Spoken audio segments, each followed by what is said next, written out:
Terima kasih Tuhan, bagimu segala pujian, bagimu hormat dan pengagungan. Siang hari ini kami mau berikan hati kami sepenuhnya untuk Engkau.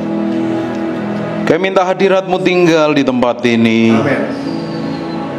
Hadirat-Mu dinyatakan dan mengubahkan hati kami. Roh Kudus, kami bergantung sepenuhnya kepadamu. Lihat sampai kedalaman batin kami. Urapi kami. Urapi kami. Kami minta roh hikmat, wahyu dan pengertian turun di antara kami. Buat mata hati kami mengerti kebenaran, sehingga kami menjadi orang Kristen yang pintar, bukan Kristen yang bodoh, yang ngerti kehendak Tuhan, yang berjalan dalam ketetapan Tuhan. Kami menyerahkan sepenuhnya dalam tangan kuasa-Mu, dalam nama Yesus, haleluya, amin. Amin. Silakan duduk dalam hadirat Tuhan. Temenin bisa. Saya akan ngomong cepat sekali, dan pastikan mata hatimu berserah penuh kepada hatinya Tuhan, sehingga Tuhan akan wahyukan sesuatu yang ilahi dalam hidupmu. Kamu ngerasain apa? Kok kayaknya dilawat Tuhan? Ini baik-baik jadi orang Kristen tidak boleh bodoh. Orang Kristen tidak boleh bodoh. Orang Kristen tidak boleh pelongo-pelongo. Kalian harus pintar. Kalian harus di atas rata-rata. Karena banyak orang Kristen datang ke gereja, kelakuannya jelek, kelakuannya buruk, sikapnya jelek, tidak mencerminkan kemuliaan Tuhan. Harusnya hidup kita mencerminkan kemuliaan Tuhan. Harusnya kita dicari orang karena kita memiliki keahlian dan memiliki hikmat yang di atas rata-rata. Orang Kristen harusnya jadi orang yang penting, yang dicari orang karena dia melihat Tuhan menyertai hidup kita. Katakan amin. Tapi banyak orang Kristen pelongo-pelongo tok. Orang Kristen hanya datang ibadah ke gereja, di dunia marketplace tidak jadi berkat, malah jadi batu sandungan. Kita ini orang-orang yang kita ini semuanya orang-orang yang diurapin Tuhan. Tuhan yang menyertain kamu. Kalian harus dilahirkan kembali. Ketika engkau dilahirkan kembali, roh Tuhan ada di dalam kamu. Roh Tuhan menyertain kamu. Agak sok yang dengerin khotbah saya. Agak kaget, agak galak ya soalnya. Tapi bagus buat manusia rohmu. Nanti saya jamin kamu dengerin khotbah saya setelah ini tersinggung dan kamu berubah. Amin. Senyum dulu kanan kiri. Amin. Kita lihat di Keluaran 31 ayat 1 sampai 6. Berfirmanlah Tuhan kepada Musa. Tuhan ngomong sama Musa, lihat, telah kutunjuk Bezalel bin Uri bin Hur dari suku Yehuda. Perhatikan ini. Surga punya ketetapan atas kehidupannya Bezalel bin Uri bin Hur. Ternyata Hur adalah orang yang penting. Kamu lihat saya saja, jangan buka handphonemu, nanti kamu buka IG lagi. Fokus ke saya aja. Ternyata Hur ini adalah orang penting di zamannya Musa. Ketika Yosua berperang, Musa harus ke puncak bukit itu dan harus ngangkat tangannya bersama Harun. Kalau tangannya Musa turun, peperangannya kalah. Kalau tangannya diangkat, baru mengalami kemenangan, mempunyai kekuatan. Karena ternyata kehidupan kita itu sumber kekuatannya adalah Tuhan, bukan dirimu sendiri. Kalau sumbernya pada dirimu sendiri, kamu akan capek dan lelah. Pingin merasa hebat dari orang lain, pingin merasa pintar dari orang lain, ternyata gak pintar-pintar. Kamu nempel sama Tuhan, kamu jadi pintar. Lihat nih, Bezalel ditetapkan Tuhan. Akhirnya Tuhan ngomong sama Musa, ini orang penting ini. Ini orang yang punya keahlian dan luar biasa ini. Berfirmanlah Tuhan kepada Musa. Tuhan ngomong, lihat Musa, lihat telah kutunjuk. Berarti Tuhan tunjuk Bezalel. Di hatinya Tuhan itu penting. Ini orang yang spesial. Hidupmu harus spesial di hadapan Tuhan. Hidupmu harus berbeda di hadapan Tuhan. Kalau hidupmu hari ini sama dengan orang dunia, enggak ada yang menarik dalam hidupmu. Sikapmu, tindakanmu, perbuatanmu, kelakuanmu harus menjadi beda karena engkau hidupin firman Tuhan. Tapi kalau kata-katamu, tindakanmu tidak jauh beda dengan orang dunia, nothing. Tuhan pun gak mau noleh sama kamu. Kita harus jadi orang kesayangannya Tuhan. Tahu gak orang kesayangannya Tuhan ngapain? Tuhan punya sesuatu yang ilahi. Nek kamu berdoa, waktu menyanyi, mungkin lagumu suaranya kayak Pak Peran ini kan suaranya bagus. Mungkin ada beberapa orang suaranya fals, sember-sember tuh. Tapi ketika hatimu mencintai Tuhan, engkau spesial, hatimu dibentuk engkau diproses, dilembutkan dan menyenangkan hati Tuhan, kamu nyanyi sember-sember pun, malaikat berhenti dulu. Ini anak kesayanganku lagi nyanyi. Amen. Itu orang spesial. Orang nggak dapat jatah, kamu dikasih jatah. Yes. Dalam kondisi kemarin kita di PTC ya, di Pakuan itu ada konser itu, macet sekali, parkirnya susah sekali, ngantri sekali. Saya bilang sama Cinjing, tenang ya, kita mau buktikan bahwa Tuhan menyertai anak raja ini sama putri raja ini. Dapat parkir depan lobi. Orang ngantri banyak. Pak, dapat parkir di sini. Depan lobi. This favor itu namanya kemurahan Tuhan. Orang lain gak dikasih. Kalau kamu disenengin Tuhan, Tuhan kasih. Favor, kemurahan. Tapi kamu harus didapatin menyenangkan hatinya Tuhan. Kamu pengen naik gaji kan? Kok kamu mukanya gak pengen naik gaji semua ini? Pengen naik gaji gak? Iyalah. Takut sama bosnya ya kelihatannya ya.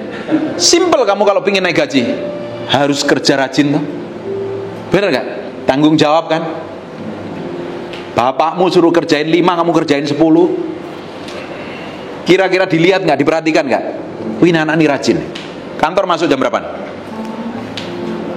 Jam 8. Pulang jam 5. Kamu setengah 8 atau jam 8 kurang seperempat udah datang. Jam 5 jangan buru-buru pulang, kerjakan bagianmu.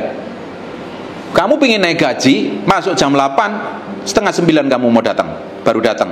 Dengan alasan macet lah, tadi buang air kecil, apalah, anak nangis dan lain sebagainya. Terus pulang buru-buru, setengah 5 kamu pengen pulang izin karena ikut persekutuan doa. Tidak jadi berkat.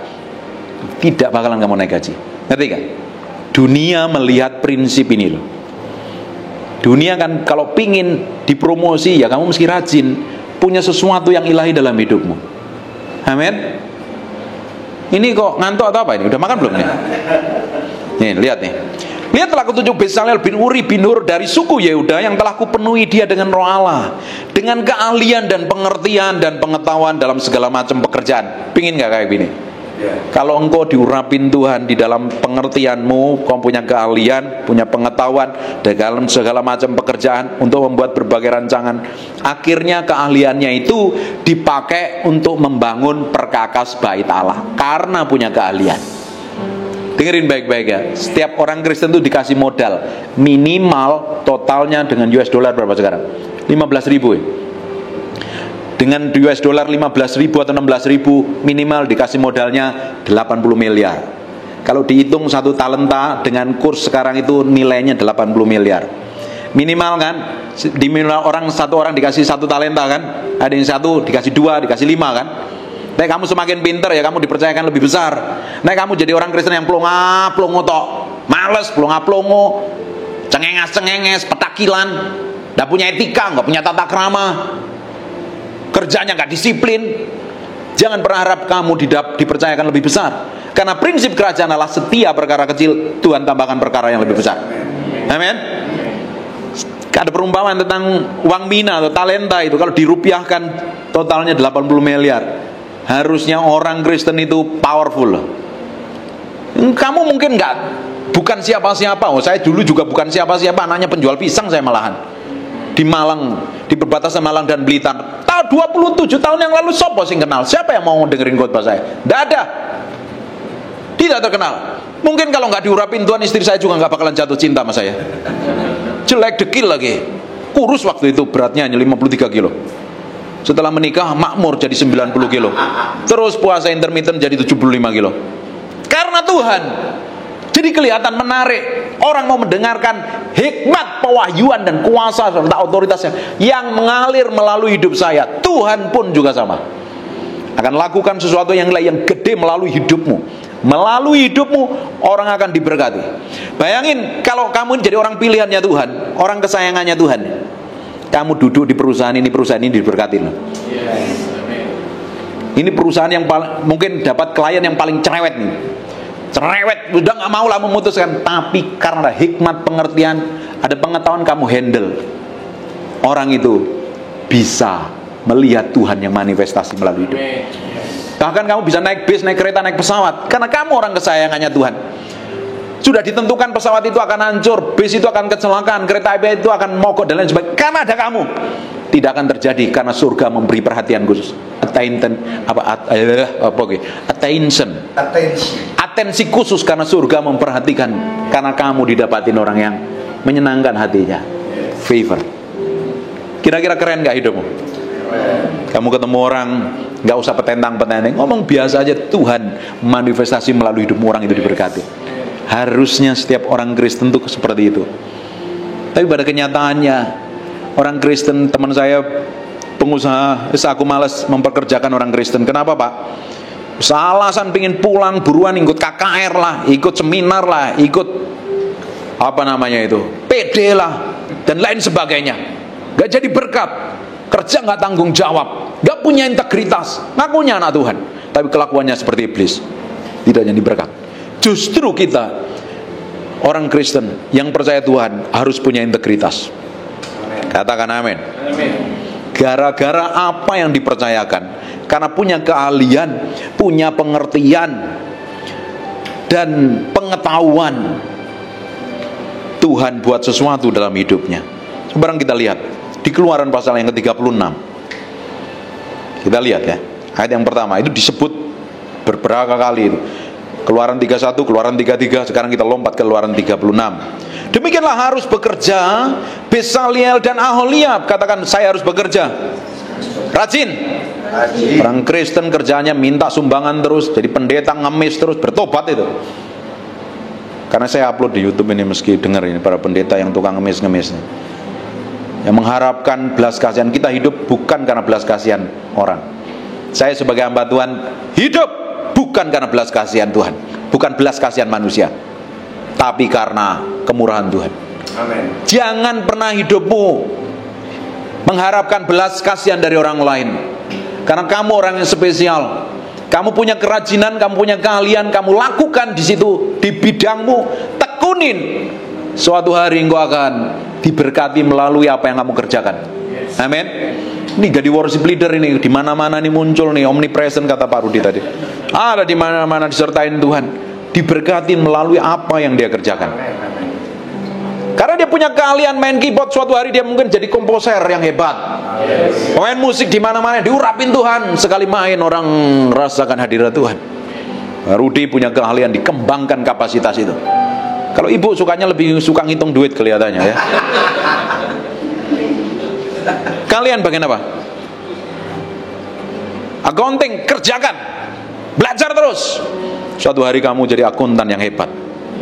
Dari apa yang Tuhan percayakan di dalam hidupmu, kerjakan dengan sepenuh hati. Sebab dari apa yang kamu kerjakan, Tuhan berkatin kamu. Saya jadi hamba Tuhan, saya lakukan bagian saya. Saya tidak berhenti hanya sekedar khotbah. Setiap hari saya berdoa, setiap hari saya belajar terus.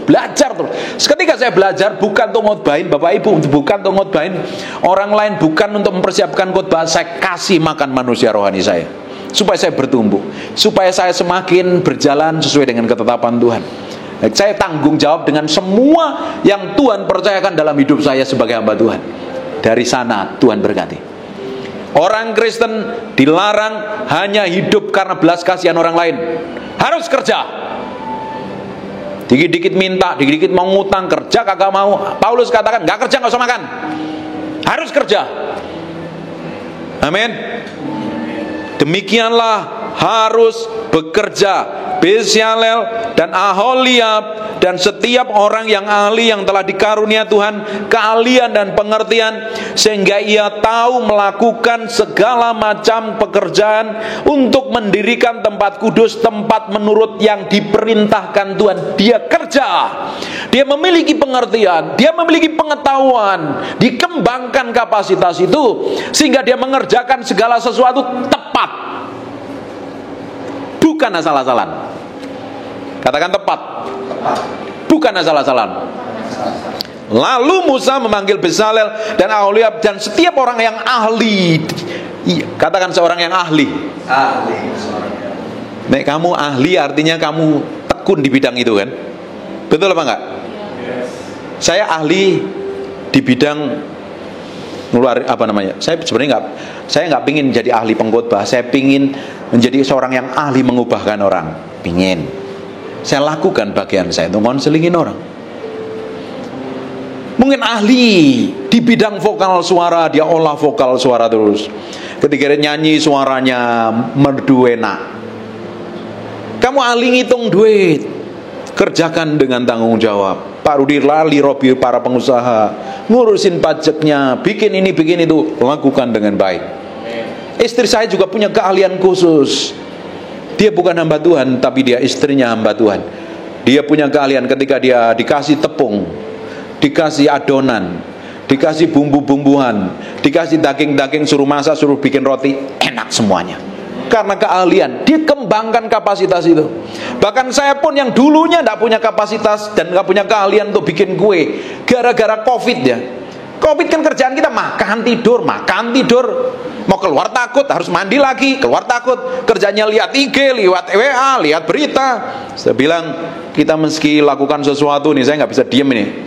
Jadi saya broadcast dan kita bekerja di situ, kita dapat orderan jualan daging, jualan sayur dan lain sebagainya. Di sisi lain, tiba-tiba istri saya ini bikin kue, saya posting, ternyata banyak orderan. Ada orang minta dibikinin brownies, istri saya bikin brownies, ternyata browniesnya enak. Saya nggak pernah tahu itu bikin brownies. Saya bilang aneh, katanya browniesmu enak, sini resepmu saya ambil. Saya eksperimen waktu itu ya, bikin brownies, kadang meleleh lah, kadang terlalu keras, kadang terlalu kering. Saya eksperimen terus. Gara-gara brownies saya bisa bayar cicilan, kita bisa bayar utang, bahkan kita bisa berkatin orang di kondisi susah. Saya pegang mixer seumur hidup itu tidak pernah. Saya belajar di situ dan ternyata brownies saya enak sekali. Orang lain yang ngomong, beneran. Karena kita sekarang full pelayanan, nggak sempat bikin brownies. Itu brownies kalau dikerjain bisa jadi duit banyak ya sebenarnya. Titipin di airport gitu, enak banget sebenarnya. Karena waktu makan itu lumer, coklatnya real coklat, enak banget. Dari saya nggak ngerti apa-apa loh.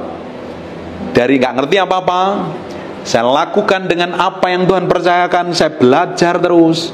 Ternyata Tuhan berkati melalui apa yang saya kerjakan. Hidupmu pun juga sama.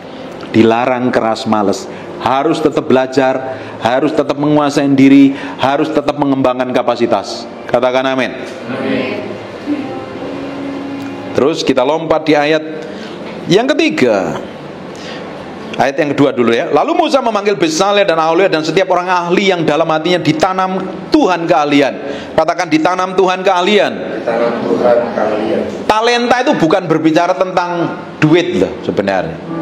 Itu berbicara tentang, bukan berbicara tentang uang itu. Kalau uang mina berbicara di seorang mina. Itu berbicara tentang kapasitas dari seseorang itu. Orang yang bisa dipercayakan satu.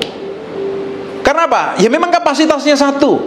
Ada orang yang dikembangkan kapasitasnya 2, dikembangkan hanya dapat 4. Ada orang yang dipercayakan lebih besar, dipercayakan akhirnya dikembangkan jadi 10. Hari ini tergantung kapasitasmu. Kapasitasmu tergantung wadahmu. Kamu ingin dapat berkat besar, wadahmu harus besar. Amin. Kembangkan, belajar terus. Kembangkan keahlianmu. Semakin kamu pinter, semakin Tuhan percayakan lebih besar lagi. Kita lihat apa yang dialami oleh Petrus dan Rasul Paulus. Dua-duanya rasul yang diurapin Tuhan. Kesembuhan mujizat. Mas perak tidak ada padaku, pandang mataku, powerful sekali, kuasa mengalir, urapan mengalir. Dua-duanya dipakai Tuhan. Tapi berbeda kapasitasnya. Apa yang membedakan? Paulus orang yang terpelajar, orang pintar sekali, jenius sekali. Petrus hanya nelayan biasa. Hasilnya apa? Dampaknya apa? Dua-duanya dipakai Tuhan. Paulus dipercayakan nulis 3/4 kitab perjanjian baru. Keren kan? Petrus hanya dipercayakan nulis beberapa buku doang. Kamu ingin dipercayakan lebih besar dari Tuhan? Karena prinsip kerajaan Allah setia pada perkara kecil, Tuhan akan tambahkan perkara yang lebih besar. Kamu lakukan dengan setia perkara kecil apapun yang dikerjakan dalam hidupmu. Apa yang bosmu suruh kerjakan, dengan sepenuh hati kamu lakukan seperti melakukannya untuk Tuhan. Kamu punya integritas. Kamu belajar terus. Suatu hari kamu lebih hebat dari Pak Rudi. Kok memble? Masa Isa Pak? Ya mungkin Pak. Kalian ini percaya apa enggak nih? Amin. Kalian tegang apa takut sama bosmu ya? Belajar sesuatu? Amin. Dilarang keras malas. Harus belajar. Kembangkan kapasitasmu. Lihat apa yang terjadi. Ayat yang ketiga, mereka menerima daripada Musa, mereka menerima daripada Musa seluruh persembahan khusus yang telah dibawa oleh orang Israel untuk melaksanakan pekerjaan mendirikan tempat kudus. Tetapi orang Israel itu masih terus membawa pemberian sukarela kepada Musa setiap pagi. Dan segala orang ahli yang melakukan seluruh pekerjaan di tempat kudus itu datanglah masing-masing dari pekerjaan yang mereka lakukan dan berkata kepada Israel, membawa lebih banyak daripada yang diperlukan untuk mengerjakan pekerjaan yang diperintahkan Tuhan kepadanya. Kelimpahan nggak? Iya. Tahu gak kenapa orang Kristen melarat, miskin, menderita, kerjanya ngemis sana ngemis ini, minta belas kasihan? Karena dia malas, nggak mau kerja. Makanya Paulus ngomong, nggak kerja nggak usah makan. Orang rajin, orang dunia tahu rajin. Kemarin kita ketemu orang yang menurut kita itu orang sangat hebat sekali, ibu-ibu yang duitnya banyak sekali. Dia bilang begini, orang nggak percaya, ya percaya Tuhan tapi setengah-setengah ya kayaknya ya, masih percaya feng shui, hong shui dan lain-lain soal.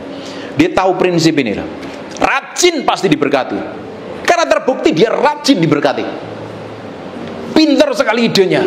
Kenapa kok idenya pinter sekali? Ibu ini pinter loh idenya. Orang udah umur 80 lebih ya, 60, 50 lebih, pinter sekali. Kenapa kok ibu ini pinter sekali? Ternyata dia tajam penglihatannya. Kalian harus bisa melihat ke depan yang orang lain tidak bisa lihat lah. Coba perhatikan orang-orang kaya di Indonesia itu kenapa? Dia punya sesuatu yang lebih di atas rata-rata. Orang pinter di Indonesia ini karena mereka punya keahlian. Dia bisa melihat peluang di mana dia bisa kerjakan sesuatu, menghasilkan sesuatu. Nah, kamu hanya puas dengan dirimu sendiri, kamu puas di posisi ini sampai matamu biru, engkau tidak akan pernah kemana-mana. Amin. Amin. Amin. Kalian pengen punya mobil BMW semua kan? Pengen diberkatin semua, kerja yang rajin, pakai hikmat dan pengertian. Amin. Jangan malas. Akhirnya dia diberkati. Nanti ketika Tuhan mengurapi kamu lakukan bagianmu dengan setia, orang dunia akan cari kamu untuk dipercayakan sesuatu yang ilahi dalam hidupmu. Ingat tentang apa yang dikerjakan Yusuf, karena disertain Tuhan. Di rumah Potifar disertain Tuhan. Potifar yang nggak tahu, tidak kenal Tuhan, dia mempercayakan segala sesuatu dalam rumahnya itu dikelola oleh Yusuf. Karena apa? Disertain Tuhan, memiliki hikmat dan pengertian. Ketika dia di penjara dikelola oleh Yusuf karena memiliki hikmat dan pengertian. Dan naik ke level yang lebih dalam lagi, dia dipercayakan di Mesir menjadi orang nomor 2 di Mesir. Dia punya ketajaman ilahi. Ini nanti ada kelaparan 7 tahun, kelimpahan 7 tahun, kelaparan. Kita harus menimbun banyak ini supaya kita gak kelaparan. Hikmat dan pengertian. Amin. Ketajaman ilahimu akan membuat engkau mengerti apa yang Tuhan mau. Yes. Lihat sekarang apa yang dipercayakan oleh Daniel. Bukankah dia orang buangan? Orang yang dibuang ke Babel. Orang buangan, tahu gak orang buangan? Orang yang tidak berfungsi sama sekali itu, tidak guna lah. Jadi orang budak itu jadi tawanan itu. Tapi Bapak Ibu bisa lihat di Daniel pasal yang pertama, nanti selidikin, nanti baca di sana ya. Dia karena memiliki sesuatu yang ilahi dalam hidupnya dan dia takut akan Tuhan. Ada temannya Sadrak, Mesak dan Abednego. Dia juga orang yang hidupnya takut akan Tuhan, mendedikasikan hidupnya sama Tuhan. Apa yang terjadi? Akhirnya dia dipercayakan sesuatu yang ilahi dalam hidupnya. Kita lihat di Daniel pasal yang ketiga. Nanti baca ya seluruh kitab Daniel ya. Jadi PR di rumah ya. Daniel 1, Daniel 2, Daniel 3. Kita lompat ke Daniel 3. Lihat mulai ayat 29. Sebab itu aku mengeluarkan perintah bahwa setiap orang dari bangsa, suku bangsa atau bahasa manapun yang mengucapkan penghinaan terhadap Allahnya Sadrak, Mesak dan Abednego akan dipenggal-penggal di rumahnya, akan dirobohkan menjadi timbunan puing, karena tidak ada Allah lain yang mendapat melepaskan secara demikian. Lalu raja memberikan kedudukan tinggi kepada Sadrak, Mesak dan Abednego di wilayah Babel. Tapi lihat perjalanannya dia, diuji loh, tidak mudah loh. Itu cuma menyembah patung buatannya. Nggak mau. Saya lebih menyembah Tuhan Allah Abraham, Ishak dan Yakub. Tantangan apa enggak? Kamu pun juga akan diperhadapkan integritasmu dengan kejujuran. Kamu jujur nggak mengelola waktu? Kamu jujur nggak mengelola aset yang ada di kantor ini? Atau kamu bawa pulang aset di kantor? Jujur nggak kamu mengelola keuanganmu? Jujur nggak kamu hidupmu di hadapan Tuhan? Diuji. Setiap orang punya pengujian masing-masing. Kalau kamu didapatin lulus, kamu akan dibawa ke level dan kau akan dipercayakan lebih besar. Dan ternyata Sadrak, Mesak dan Abednego diujinya mengerikan sekali. Dia ngomong begini, seandainya Tuhan Allah yang kusembah nolong, tidak apa-apa, tapi aku gak mau nyembah patung. Bayangin kalau posisimu hari ini diperhadapkan, kalau kamu gak nyangkalin Yesus, tak potong lehermu, kamu pasti lari terkencing-kencing loh kamu. Bener gak kamu mencintai Tuhan apa enggak? Teruji loh. Tapi ujian kita kan nggak seperti itu. Mungkin ujian kita masing-masing berbeda di kantor. Jujur nggak kamu dipercayakan uang? Jujur nggak kamu dipercayakan waktu? Jujur nggak kamu dipercayakan tugas-tugas yang kamu kerjakan dengan setia? Nah, kamu bisa dipercayakan, suatu hari Tuhan akan promosi kamu. Tidak hanya berhenti sampai situ, kamu akan dicari orang dunia dan kamu akan mengalami promosi, diberkati melalui mereka. Daniel pun juga sama. Ini ceritanya Sadrak, Mesak dan Abednego kan, dia harus dilemparkan ke dapur perapian kan. Yang mikulnya untuk masukin ngelebok nih itu loh. Ke dapur perapian disambar api mati loh. Ternyata dia nggak mati. Sampai tuannya kasih perintah. Keren sekali. Siapa menghina Allahnya Abraham, Ishak dan Yakub, Allahnya Sadrak, Mesak dan Abednego harus dibunuh. Jangan nyentuh orang yang diurapin Tuhan. Kamu adalah orang yang diurapin Tuhan. Jangan deket-deket. Siapa namamu? Helen. Kamu jangan kurang ajar sama dia loh. Tuhannya Helen nanti marah hukum kamu. Suatu hari orang akan ngomong seperti itu. Makanya kalau disakitin orang, kamu harus ngapain? Pernah disakitin orang gak? Kalian ini hidupmu kok tegang, atau hidupmu bahagia sih ini? Pernah disakitin orang gak? Kenapa Alkitab ngomong jangan balas? Karena sebenarnya ketika orang nyakitin kamu, dia mengusik Tuhan yang di kamu. Dia akan berurusan. Tapi anehnya kita suka balas. Sekarang kalau orang nyakitin, mengatain buruk, kamu cukup senyum saja, memuji Yesus selamanya.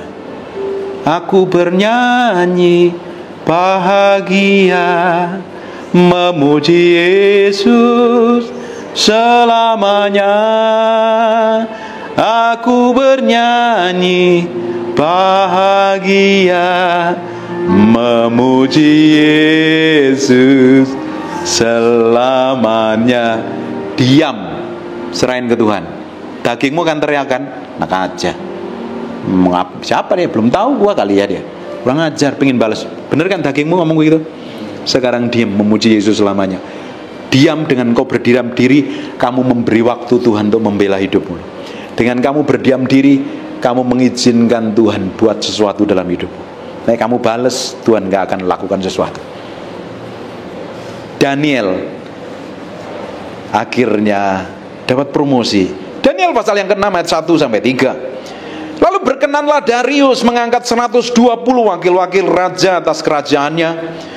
Mereka akan ditempatkan di seluruh kerajaan, membawai mereka diangkat pula 3 pejabat tinggi. Dan Daniel adalah salah satu dari ketiga orang itu. Dapat promosi gak nih? Sebelumnya diapain dia? Semplungin gua apa? Gua kelelawar atau gua singa? Gua singa. Takut gak? Siapa yang di sini pernah dikejar-kejar anjing? Teriak-teriak gak kamu? Anjing! Padahal anjingnya Chihuahua. Jangan kejar anjing. Siapa yang pernah di rumah pernah dikejar-kejar itu angsa? Kamu ketakutan kan? Jangankan ke angsa, tikus saja kamu jerat-jerit, apalagi yang kecoa lagi. Udah badannya gede, ada kecoa. Daniel masukin gua singa, singanya diem. Lihat nih, makanya bersyukur kalau ada pencobaan, bersyukur kalau ada masalah, bersyukur kalau ada tekanan, sebab sebentar lagi ada promosi. Amin. Kurang kenceng. Lalu berkenalah Darius mengangkat 120 wakil-wakil raja atas kerajaannya. Mereka akan ditempatkan di seluruh kerajaan, membawai mereka diangkat pula 3 pejabat tinggi. Dan Daniel adalah satu dari ketiga orang itu. Kepada mereka lah para wakil raja harus memberi pertanggung jawab supaya raja jangan dirugikan. Perhatikan, Ayat yang keempatnya, maka Daniel ini melebihi para pejabat tinggi dan para wakil raja karena ia mempunyai roh yang luar biasa, dan raja bermaksud untuk menempatkannya di atas seluruh kerajaannya. Ngalami promosi enggak? Dia cintanya Tuhan luar biasa. Bahkan dia komitmen untuk tidak makan makanan yang dimakan raja, karena dia nggak mau mencemarin dirinya, karena takut raja baru pesta-pesta, makanannya sebelum dipersembahkan jangan-jangan dipersembahkan kepada dewanya sudah kotor dan najis, makanya dia nggak mau makan. Lebih baik aku makan sayur saja. Dan ternyata lebih keren, orang buangan dipromosi Tuhan di negara lain. Kamu pun juga dipromosi Tuhan di negaramu sendiri, di bangsamu sendiri, kalau kamu memiliki hidup pengertian dan pengetahuan, bukan orang yang malas dan pelongo-pelongo. Amin. Tersinggung? Bagus. Satu lagi contoh yang terakhir, dan ini contoh yang terakhir dan kita akan selesai. Katakan yes gitu. Yes. Ini ayat yang terakhir, bilang janganlah gitu. Ini ayat yang terakhir ini. Lanjutlah bilang gitu. Bagus soalnya bilang. Jadi cak ngomongnya susah. Salomo memiliki hikmat dan pengertian dan pengetahuan.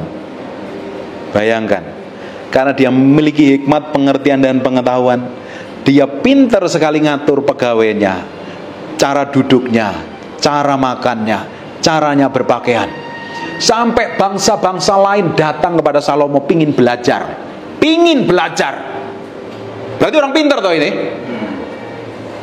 Lek belajarnya nggak gratis, dia bawa upeti, kaya makanya. Nek kamu punya hikmat pengertian di atas rata-rata orang dunia akan belajar sama kamu, orang akan panggil kamu, orang akan berkatin kamu.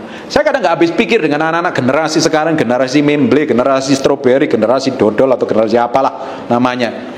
Udah kerjanya malas, pingin gaji gede, pengertian nggak ada, pengetahuan nggak ada,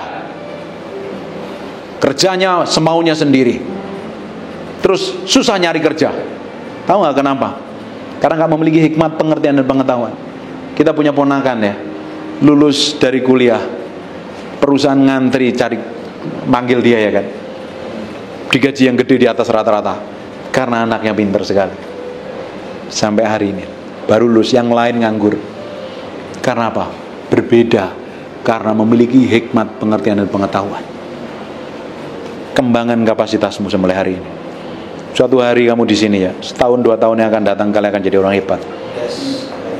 Kamu akan membuat perusahaan sini maju, diberkati, dan kalian sendiri suatu hari punya akuntan publik sendiri. Amin. Kalian kan harus jadi berkat bagi banyak orang. Tapi kalau kamu di sini kerjanya ya nggak ada semangat, malas lah. Penting aku minggu ke gereja, terima gaji ya sudahlah.